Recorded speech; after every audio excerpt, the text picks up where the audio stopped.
এখানে maximum comment আমার তর্কের খাতিরে পাল্টা যুক্তি আমি পাই না। আমাদের সমাজের পুরুষরা এতই মূর্খ, এতই অশিক্ষিত এবং এতই গর্ধব, আমি দুঃখিত আপনার এই ভাষায় বলার জন্য, এতই অশিক্ষিত এবং এতই গর্ধব যে তারা একজন নারীর যুক্তির পাল্টা কিন্তু বারিশা ফারহানা একটু এক পেশে বলতেছেন কিনা যে গালাগালি করা হয়েছে, সেই গালাগালি কিন্তু হেফাজত ইসলামের পক্ষ থেকে, আমি কি বলবো, তারা প্রেস রিলিজ দিয়ে বক্তব্য দিয়ে তারা বলছে যে এটা তাদের বক্তব্য না, এইটা তারা প্রত্যাহার করেছে, এটা তাদের আসলে বলার উদ্দেশ্য ছিল না, এটা তারা সাপোর্টও করে না, এটা এরকম কিন্তু তারা বলছে।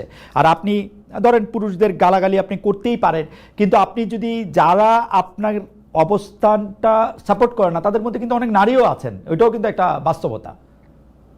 খুব ইন্টারেস্টিং কি জানেন খালেদ, নারীরা পছন্দ করে না, কিন্তু আমি এখন পর্যন্ত কোনো নারীকে আমাকে কোনো খারাপ মন্তব্য বা কোনো কুরুচিপূর্ণ মন্তব্য বা গালি এখন পর্যন্ত দেখিনি। অদ্ভুত কাণ্ড, দেখেন 17 বছর, ইটস আ লং টাইম, আমি কোনো নারীকে দেখিনি। দুই হলো, হেফাজত কখন বলল? যখন দেখলো চারপাশ থেকে এত বেশি সমালোচনা হচ্ছে যে সেটাকে কোনোভাবে পাশ কাটানো যাচ্ছে না, এক। দুই হলো, হেফাজতের যেই শত শত লক্ষ লক্ষ হাজারে হাজারে ভাইয়েরা সেখানে উপস্থিত ছিলেন, তাদের কারো একবারও মনে হলো না যে ইসলাম এই নোংরা ভাষায় গালিকে কি চোখে দেখে, ইসলামে এই ব্যাপারে কি বলা আছে? একজন ভাইও কি উঠে দাঁড়িয়ে প্রতিবাদ করে বলেছেন যে আমার ধর্ম এই ধরনের গালিগালাজ প্রশ্রয় দেয় না, অ্যালাউ করে না? কেউ তো বলেন নাই। সেখানে শুধু যে হেফাজতের ভাইরা ছিলেন আমার তা নয়, আমার এনসিপির ভাইরাও ছিলেন, আমার অন্যান্য ইসলামপন্থী দলের ভাইরাও, হেফাজতে আরেকটা আছে না ইসলামিক আন্দোলন, হাত পাখা যে, হ্যাঁ, তারাও সম্ভবত ছিলেন, মানে মোটামুটি সবাই ছিলেন এবং সবাই খুব স্বাভাবিক ভাবে নিয়েছেন কেন জানেন? আমি আপনাকে বলি, একটা লাইন, আমাদের মনে, মগজে, মস্তিষ্কের ভেতরে প্রথিত আছে মেয়েদেরকে নিয়ে যাতা বলা যায়, যাতা লেখা যায়, যাতা করা যায়, কারণ তাদেরকে আমরা আসলে মানুষ হিসেবেই ট্রিট করি না, ওরা সাব হিউম্যান। তো এই যে আমার আরেক ভাই আজকে আমার সঙ্গে যুক্ত হয়ে বলছিলেন না যে না, এটা তো সবার জন্যই হিউম্যান রাইটস, আগে তো নারীকে আপনি হিউম্যান হিসেবে আপনার স্বীকার করতে হবে, তাই না? আপনি যদি একটু বিএনপির চোখ দিয়ে আপনি এই অধিকারগুলির কথা একটু বলতেন, যে নারী, শ্রমিক, জাতিগত, ধর্মীয়, বিএনপি দল হিসাবে তার অঙ্গীকারটা এই জায়গা থেকে সে কেমন ভাবে দেখে প্র্যাকটিক্যালি, মানে যেহেতু আপনি আজকে অনেকগুলি বিষয়, আপনি একটু বলেন তো যে নারীর প্রতি আসলে বিএনপি আসলে কেমন, শ্রমিকের প্রতি কেমন, জাতিগত, ধর্মীয়, ভাষাগত, লৈঙ্গিক? কারণ আমরা সবসময় দেখেছি যে বিএনপি বা আওয়ামী লীগ তাদের রাজনৈতিক সীমাবদ্ধ দৃষ্টিভঙ্গি বা কায়েমি স্বার্থবাদিতার দৃষ্টিভঙ্গি থেকে আসলে এই ইস্যুগুলি ডিল করে, কিন্তু দোষ দেয় অন্যদের। ইন্টারেস্টিং। কিন্তু দেখুন, আমি আপনাকে শুরুতে বলেছি যে everything is political, nothing is outside politics. So এই দৃষ্টিকোণ থেকে যদি আপনি দেখেন নারীর ব্যাপারে বিএনপি কি ধরনের মনোভাব পোষণ করে, আমি আমার নিজের ব্যক্তিগত অভিজ্ঞতায় আপনার সাথে শেয়ার করি। ধরুন, আমার দল যখন 2018 সালে নির্বাচনে গেল, আমার যে কনস্টিটুয়েন্সি ব্রাহ্মণবাড়িয়ায়, সেই কনস্টিটুয়েন্সিতে আগের 7 বারের এমপি ছিলেন।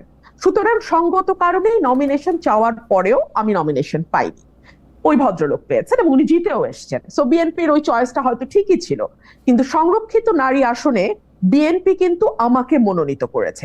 আচ্ছা, আমাকে মনোনয়নের পেছনে কারণটা কি? সাধারণত আমরা দেখি সংরক্ষিত নারী আসনগুলোতে কোনো না কোনো, মানে দলের কোনো না কোনো নেতার স্ত্রী কিংবা তার কন্যা কিংবা তার বোন কিংবা তার ভালো বন্ধু, এরাই কেবলমাত্র সংরক্ষিত নারী আসনের মনোনয়ন পেয়ে থাকেন। আমার কিন্তু সেরকম কোনো ব্যাকিং এই দলটিতে নাই, একেবারেই নাই। সো আমার ইউএসপিটা কি ছিল? আমার ইউএসপি ছিল আমি ওরেটর, আমি কথা বলতে পারি, এবং ওই সময় বিএনপির প্রয়োজন ছিল পার্লামেন্টে এমন একজনকে পাঠানো যে কথা বলতে পারে, যে বিএনপির কথাগুলো মানুষের সামনে তুলে ধরতে পারবে। সো ওই দিক থেকে চিন্তা করলে আপনি দেখেন আমাকেও আমার ওই ইউএসপিটাকে ইউজ করেই সংসদে যেতে হয়েছে। আপনি যদি এটাকে আরো ব্রডার পার্সপেক্টিভে আমরা দেখি, ফর এক্সাম্পল জেনারেল নমিনেশনের ক্ষেত্রে, খালেদ ভাই, আমি এখন যদি আমার দলকে দোষ দেই যে কেন তারা নারীকে আরো বেশি নমিনেশন দিচ্ছে না, কেন 50% নারী যেই দেশে, সেই দেশে বা 53% সেই দেশে কেন অন্তত 33% আসনে, ঠিক আছে, 33% আসনে আমরা সরাসরি নারী মনোনয়ন দেখছি না কেন জানেন? বিকজ দুটো কারণ। এক হচ্ছে আমরা সত্যিকার অর্থে জিতে আসার মতো সেরকম নারী ক্যান্ডিডেট অতগুলো নেই, আসলেই নেই খালেদ ভাই। এর জন্য কিন্তু শুধুমাত্র পলিটিক্যাল পার্টি দায়ী না, এই জন্য আমাদের সমাজ ব্যবস্থা দায়ী, আমাদের পারিবারিক ব্যবস্থা দায়ী, আমাদের রাষ্ট্র। না, আমি আপনার সাথে সম্পূর্ণ একমত। আপনি চমৎকার করে বলেছেন, কিন্তু পলিটিক্যাল পার্টিগুলির তো একভাবে লিড নেয়ার থাকে। এখন আমরা যত বেশি জামাত শিবিরের, এনসিপির বা আওয়ামী লীগের সমালোচনা করি, এটা না করার ক্ষেত্রে সেই সমালোচনাটা আসলে বিএনপির এগেইনস্টও আসলে করতে পারবো কিনা, বিএনপি মুখে যা বলে আসলে সেটা প্র্যাকটিক্যালি তা করে কিনা।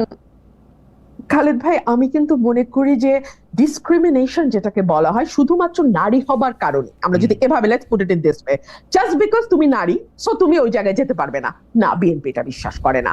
কেন আমি বলি আপনাকে, আমাদের প্রত্যেকটা আসনে কিন্তু জরিপ হয় খালেদ ভাই, একটা দুটা না, কয়েকটা জরিপ হয়, দলের কয়েকটা জরিপ হয়, এজেন্সিগুলোর জরিপ হয়, এই জরিপের রিপোর্ট কিন্তু দলের একেবারে টপ পর্যন্ত যায়। আমরা যদি কনস্টিটিউয়েন্সিতে ইভেন ধরেন, আমি আমার ব্যাপারে বলতে পারি, আমি কনস্টিটিউয়েন্সিতে কতদিন পর গেলাম, কয়টা মিটিং করলাম, কোন কোন ইউনিয়নে মিটিং করলাম, কোনটাতে লোক কেমন হলো, এগুলোরও কিন্তু দীর্ঘ ফিরিস্তি দলের কাছে আমি জানার আগে চলে যায়।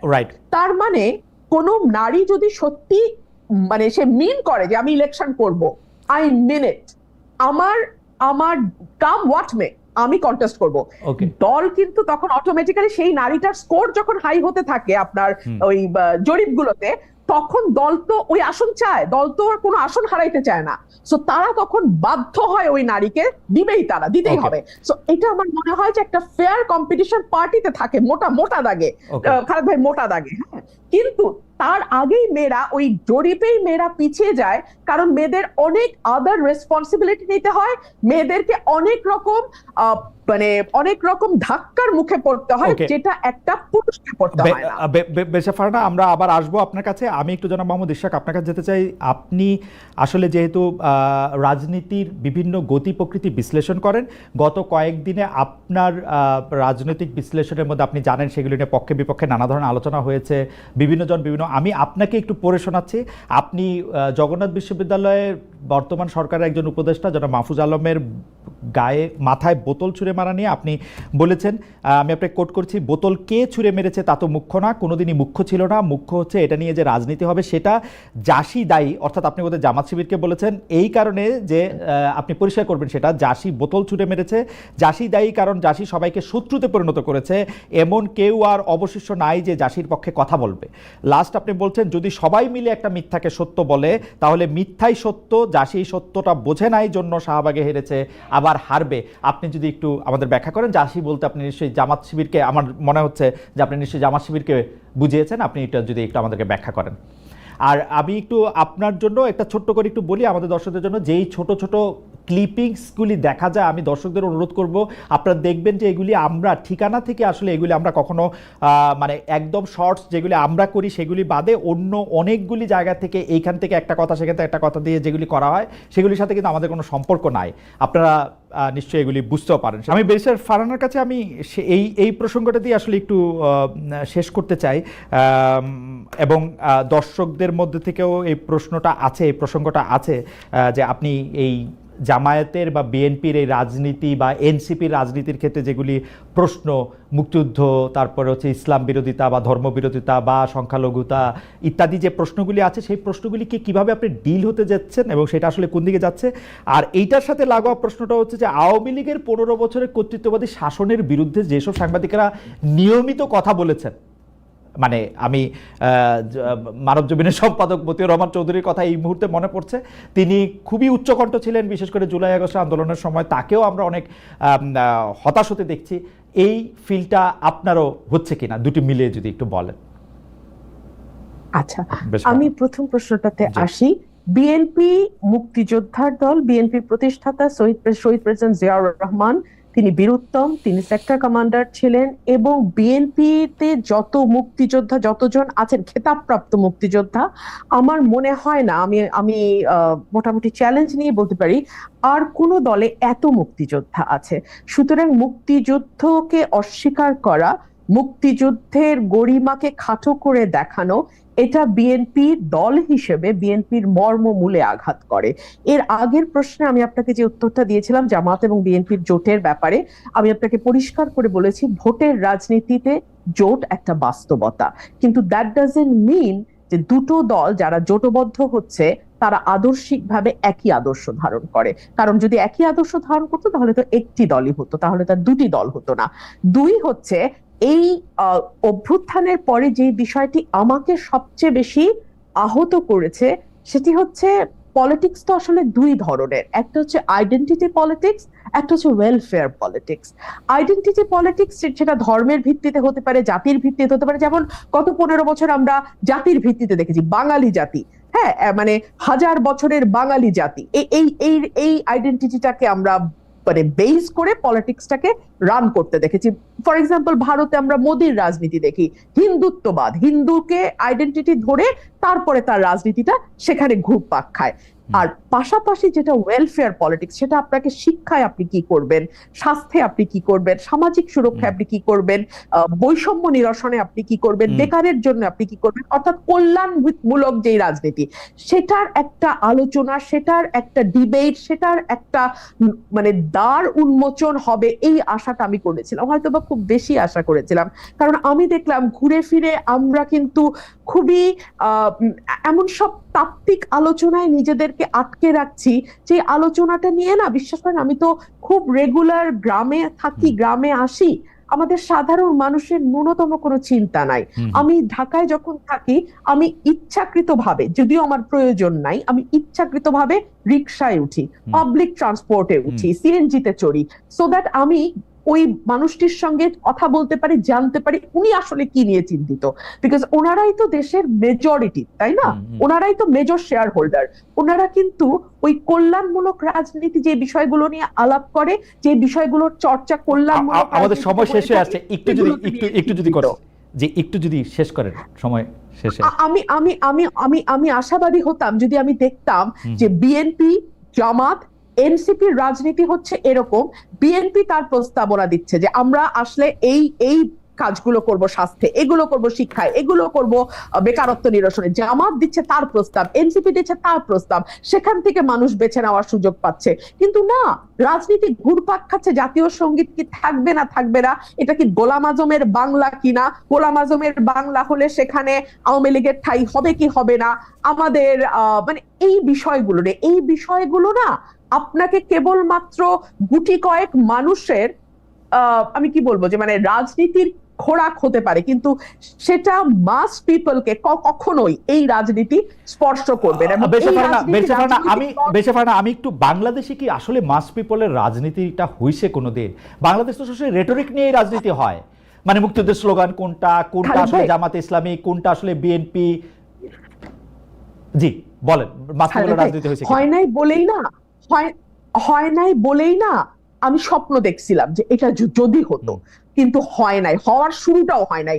এতে কি হয় জানেন, আইডেন্টিটি পলিটিক্স প্রতিটা রাজনৈতিক দলকে একটা খুব বড় সুবিধা দেয়, সেটা হলো কিছু রেটরিক দিয়ে খুব দ্রুত মানুষগুলোকে আপনি নিজের দলে আন্ডারে নিয়ে আসতে পারেন। ফর এক্সাম্পল, এই যে নারীর অধিকার কমিশন, আমি আবারও আমাদের প্রাথমিক আলোচনায় ফিরে যাই, এই অধিকার কমিশন আমাদের ধর্মীয় অনুভূতিকে আঘাত দিয়েছে। আমরা একবারও চিন্তা করলাম না যে বাংলাদেশের ধর্ম কেবলমাত্র নারীর পোশাক এবং পুরুষের 4 বিয়ের মধ্যেই ঘুরপাক খায়, কিন্তু ধর্মে যে আরো অনেক ব্যাপার বলা আছে, জাকাত দেওয়ার কথা বলা আছে, ঘুষ না নেওয়ার কথা বলা আছে, আরেকজনের ক্যারেক্টার অ্যাসাসিনেট করার ব্যাপারে, জমি দখল করা, এতিমের সম্পদ দখল করা, রাইট? অ্যাবসলিউটলি। এতিমের সম্পদ দরকার ব্যাপারে এত হার্শ আয়াত বোধহয় আর কোনো ব্যাপারে নাই, এতিমের সম্পদের ব্যাপারে বলা আছে। হ্যাঁ, কিন্তু এগুলো নিয়ে কিন্তু আপনি কোনোদিন আলোচনা শুনবেন না। নারীর পোশাক, পুরুষের বিবাহ, এর বাইরে যেন ইসলামে আর কিছু নাই। এতে আপনার আপাতত কিছু সুবিধা হয় বটে, কিন্তু আপনার কারণে ধর্ম যেমন লাঞ্ছিত হয়, দেশটাও আর আগাতে পারে না। এই সব সমস্যার সমাধান দিতে পারে হাসনাত আর সার্জিস, ব্যাপারটা কি এরকম? আমরা একটা ওয়াচডগ হিসেবে কাজ করতেছি। গভর্নমেন্টের এক্সটেন্ডেড কোনো হ্যান্ড হয় না। গভর্নমেন্টের এক্সটেন্ডেড হ্যান্ড আগে ছিল, ছাত্রলীগ ছিল গভর্নমেন্টের এক্সটেন্ডেড হ্যান্ড। আমরা গভর্নমেন্টের এক্সটেন্ডেড হ্যান্ড যদি হইতো, গভর্নমেন্টের এক্সটেন্ডেড যদি হ্যান্ড হইতো, বিভিন্ন জায়গায় মিসঅ্যাপ্রোপ্রিয়েশন হইতো। আমরা তো মিসঅ্যাপ্রোপ্রিয়েশন না, আপনারা কোনো মিসঅ্যাপ্রোপ্রিয়েশন করতেছেন, আমরা যেটা করতে দিতেছেন না। আমরা চাইতেছি মানুষ যেটা কইতে চাইতেছে, মানুষ যেটা চাইতেছে, মানুষ যেমন বাংলাদেশ চাইতেছে, আমরা আমাদের জায়গা থেকে ওয়াচডগ হিসেবে একটা গভর্নমেন্টকে, গভর্নমেন্ট যেন প্রপার ফাংশন করতে পারে, গভর্নমেন্ট যেন আমাদের ডিরেল না হইতে পারে, গভর্নমেন্ট যেন সংস্কার করে একদম বছরের পর বছর মানে একটা ওই যে হাসিনা যেটা করছে থাইকা না যেতে পারে। গভর্নমেন্ট যেন আবার মানে ব্যাপারটা এমন না যে এই যে আওয়ামী ফেসিবাদ, এটা তো এমন না যে এটা যে কেউ হচ্ছে ফেসিবাদী হইতে পারে। ওকে, এটা যেন আর কেউ না হইতে পারে, মানুষের আশা আকাঙ্ক্ষা। আচ্ছা, আপনি মানে এই কাজটা আমরা করতেছি। খুবই আপনি চমৎকার বলছেন জনাব আব্দুল্লাহ। এইটা আপনি বলেন তো, এই যে বৈষম্য বিরোধী ছাত্র আন্দোলন, জাতীয় নাগরিক কমিটি নামে আপনার দুইটা সংগঠনে কিন্তু সক্রিয়, দুইটারই অফিস আছে। এর বাইরে আমরা শুনছি যে আপনারা নতুন রাজনৈতিক দল করতে যাচ্ছেন। আপনি আবার একটু পরে গিয়ে বলবেন যে অ্যাজাম্পশন, ফ্যাক্ট এগুলি আমাদের শিখাবেন, আমি শিখবো, এগুলি অসুবিধা নাই। কিন্তু এই যে জেলা বিভাগে মত বিনিময়, আপনার কাছ থেকে আমরা শিখছি। আচ্ছা, জেলা বিভাগে মত বিনিময়, ওকে ফাইন, জেলা বিভাগে মত বিনিময়, মিছিল, সভা, মার্চ, নানা কিছু আয়োজন করতেছেন আপনারা। খুব জনপ্রিয় প্রশ্ন এটা, এগুলির ব্যয় আসলে কিভাবে আপনারা নির্বাহ করতেছেন? আপনাদের আর্থিক জোগাড় কিভাবে হইতেছে? হ্যাঁ, প্রশ্ন আসতেছে এরকম যে রাষ্ট্রীয় গোয়েন্দা সংস্থা একটা রাজনৈতিক দল গঠনের প্রবেশ চেষ্টা চালাচ্ছে। ভাই আটকে গেছে, একটু পিছন থেকে বলতে হবে কারণ না, সহজ। আপনাদের দুইটা জিনিস, একটা বৈষম্য বিরোধী ছাত্র আন্দোলন, একটা জাতীয় নাগরিক কমিটি। হ্যাঁ, এই দুইটাই আপনারা সক্রিয়, দুইটারই অফিস আছে, কিন্তু আপনারা জেলা বিভাগ এদিকে যাইতেছেন, বিভিন্ন ধরনের সভা করতেছেন, এগুলির টাকা আসতেছে কোত্থেকে? মানে এই প্রশ্নে কেউ কেউ কইতেছে যে আপনাদেরকে ডিজিএফআই, এনএসআই, সরকার এরকম টাকা দিচ্ছে, আপনাদের দিয়ে একটা দর করতেছে। বলেন এবার। আচ্ছা খালেদ ভাই, আমি একটা কথা বলি। যেমন আমি ব্যক্তিগতভাবে লাস্ট 15 দিন ধরে একটা প্রাডো চড়তেছি। প্রাডো গাড়িটার দাম হচ্ছে 1,80,00,000 টাকা। প্রাডো চড়তেছি, হয়তো আগামী সপ্তাহ থেকে ওডি চড়বো। ওডি যেমন আমার অ্যাকোয়েন্টেন্সের মধ্যে প্রাডো আছে, ওডি আছে, তারপর হচ্ছে বিএমডব্লিউ আছে, তারপর হচ্ছে মার্সিডিজ আছে, করোলা এক্স থেকে শুরু করে আলফ্রাডো পর্যন্ত আছে, রাইট? এখন আপনার কি মনে হয় না যে হাসনাত আব্দুল্লাহ একটা আন্দোলন করেছে? যেমন খালেদ ভাই, আপনার গাড়িটা কি, মানে আপনি কি মডেলের গাড়ি এখন ব্যবহার করেন? এখন নিউ ইয়র্কে গাড়ি নাই। মানে নিউ ইয়র্কে গাড়ি নাই, মানে গাড়ি তো ছিল, কি গাড়ি আছে আপনার? আমার জার্মানিতে ভক্সওয়াগন ছিল, ওরা ফক্সওয়াগন বলে। আচ্ছা, ভক্সওয়াগন বা ফক্সওয়াগন হোয়াটএভার। আপনার কি মনে হয় না বাংলাদেশে এরকম হাসনাত আব্দুল্লাহ অন্তত 100টা খালেদ ভাই আছে যে তাকে গাড়ি দিতে পারে? হ্যাঁ, না, এইগুলি নিয়ে কিন্তু আমার কোনো আপত্তি নাই, কিন্তু আসতেছি ভাই। ঠিক একইভাবে এই 100টা খালেদ মহিউদ্দিন ভাই বাংলাদেশে এরকম ফক্সওয়াগনের মালিক যেমন আছে, তারাই চায়, এই শুভাকাঙ্ক্ষীরাই চায় যে তাদের একটা প্রোগ্রাম হবে। ভাই আমরা একটা প্রোগ্রাম আয়োজন করতেছি, আপনারা আসেন, সেখানে মানুষের সাথে আপনারা কথা বলেন। মানুষের আপনাদের প্রতি অনেক ধরনের হচ্ছে নেতিবাচক ধারণা রয়েছে, তাদের অনেক জিজ্ঞাসা রয়েছে, তারা অনেক কিছু জানতে চায়, অনেক কিছু বলতে চায়। আমরা সেই জিনিসটা তাদের আয়োজনে গিয়েছি। 100 খালেদ মহিউদ্দিন সেই কাজগুলা করে। 100 খালেদ মহিউদ্দিন বাংলাদেশে 100-1000 খালেদ মহিউদ্দিন আছে। না, আমার 50 লক্ষ খালেদ মহিউদ্দিন আছে, অসুবিধা নাই। কিন্তু আমার কাছে মনে হয় যে এই যে আপনি প্রাডো চড়তেন, এখন প্রাডো চড়তেছেন, ওডি চড়তেছেন, মার্সিডিজ চড়বেন, বিএমডব্লিউ চড়বেন, সেগুলো ঠিক আছে, কিন্তু আপনার সাথে কি এদেরই বেশি বন্ধুত্ব হইতেছে রিক্সাওয়ালা বা টয়োটাওয়ালাদের চেয়ে? আমার রিক্সাওয়ালাদের সাথে সম্পর্ক আছে। আমার মানে প্রাডো, ওডি, মার্সিডিজ, বিএমডব্লিউ যাদের আছে, তারা কি হাসনাত আব্দুল্লাহর কাছে বেশি কাছে যেতে পারতেছে যে আমার কথাটা আপনি বেশি শোনেন? আমি এই যে প্রাডোটা নিয়ে হচ্ছে রিক্সাওয়ালাদের কাছে যাচ্ছি, প্রান্তিক জনপদের কাছে যাচ্ছি, মানে প্রাডোটা নিয়ে যাইতেছি। এই প্রাডোটা কি আপনি একটা স্টেটমেন্ট হিসেবে ব্যবহার করতেছেন যে দেখো আমার কাছে একটা প্রাডো আছে, কারণ আপনি ইচ্ছা করলে একটা টয়োটাওয়ালারও নিয়ে যেতে পারতেন, তাই না? আমার এটা বুঝাইতে চাইতেছি যে I have access to everything.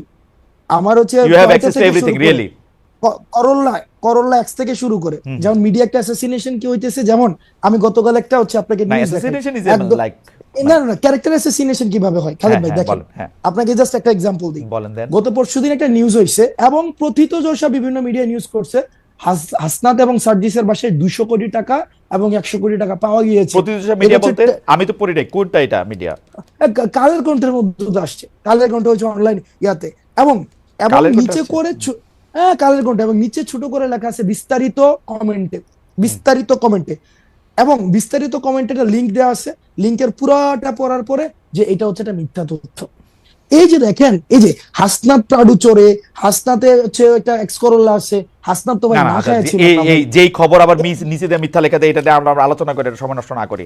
না, কথা হলো যে কারণ আপনারা যে সভা সমিতি করতেছেন, আমি কোন জায়গায় প্রশ্নটা আসতে যেতেছি, আমি কোন জায়গায় প্রশ্নটা করতেছি, জনমতটা গইরা ওঠে ওইভাবেই যে হাসনাত প্রাডু চড়তেছে। ওকে, কিন্তু পরের প্রাডুটা সেটার উৎসটা কি সেটা নিয়ে কিন্তু জনমতটা গইরা ওঠে না। ওকে, এই ক্লিকবেট জার্নালিজমের প্রবলেমটা হচ্ছে এই জায়গায় ভাই। দেখেন আমি আপনাকে বলি, আমার দুইটা বন্ধু আছে, এর একটা প্রাডো গাড়ি আছে, এর একটা টয়োটা গাড়ি আছে, আরেকটা খালাতো বন্ধু আছে, ওর ধরেন আরো একটা ছোট গাড়ি আছে। আমি যে এর মধ্যে পিক এন্ড চুজ করে প্রাডোটা নিতেছি, এর মধ্যে আমার কোনো কামনা বাসনা আছে কিনা? না, আমার মধ্যে যেটা কমফোর্ট ফিল করতেছি আমি সেটা নিয়ে যেতেছি। কিছু এমন তো ওভারও তো চড়তে হয় মাঝে মাঝে। আচ্ছা আচ্ছা আচ্ছা, মানে যেটাতে আপনি কমফোর্ট ফিল করতেছেন, আপনি ইউ আর কমফোর্টেবল, মানে এইটাতে এইটা আমি কেন জিজ্ঞেস করছি, আমি বলি তারা কিছু এই বন্ধু, আমরা আপনি ইংরেজি সাহিত্যের ছাত্র, আপনি কিন্তু বারবার মানে ইংরেজি সাহিত্যের কথা বলতে হয়। আপনি কি কখনো দেখছেন যে কেউ কোনো বন্ধুত্বের বিনিময়ে কিছু আশা না করে? যারা আপনার সাথে এই বন্ধুত্বটা এখন করতেছে তারা আপনার থেকে কিছু আশা করতেছে না? না ভাই, বন্ধুত্ব না তো। আপনার এই যে হাসিনার বিরুদ্ধে যারা আন্দোলনে আসছিল, মানুষ তো টাকা নিয়ে রাস্তায় আসছিল। এই টাকা কোন দিনের জন্য? এই টাকা হচ্ছে মানুষের জন্য। যদি দেশে পোলাপাইন না থাকে আমি এই টাকা দিয়ে কি করব? এই ভিডিওগুলো তো আছে, ওই মানুষগুলো এখনো আছে, ওই মানুষগুলো এখনো আছে যারা চায় না কোনোভাবে আর বাংলাদেশটা কোলাপস করুক, বাংলাদেশের মানুষ আশাহত হোক। এই ধরনের প্রচুর মানুষ আছে ভাই, প্রচুর মানুষ আছে টাকা আপনারা যারা এই কাজ। আচ্ছা ঠিক আছে আমি এটা বুঝতে পারছি। সুতরাং টাকা আপনারা কোনো ওই যে পলিটিক্যাল পার্টিগুলি যেমন করে চান্দা নেয়, একটা রসিদ দেয় বা দেয় না, তারপর টাকা নিয়ে এরকম থাকে, তো আপনারাও যখন এই ব্যয়টা এগুলির জন্য টাকা নিতেছেন, এগুলি কোনো রসিদ টসিদ থাকতেছে না, এটা জাস্ট মুখে মুখে কথায় এই 50,000 টাকা দিল, এই রাস্তা দ্বারা 20,000 টাকা দিল, ব্যাপারটা কি এরকম? আচ্ছা, একটা প্রোগ্রাম আমরা কেমনে আয়োজন করি? একদম সহজ কথা, এখানে বলেন তো। আমরা তর্কের খাতিরে ধরে নেই এই প্রোগ্রামটাতে 1 লাখ টাকা ব্যয় হবে। এবার আপনি আমার ব্রেকআপটা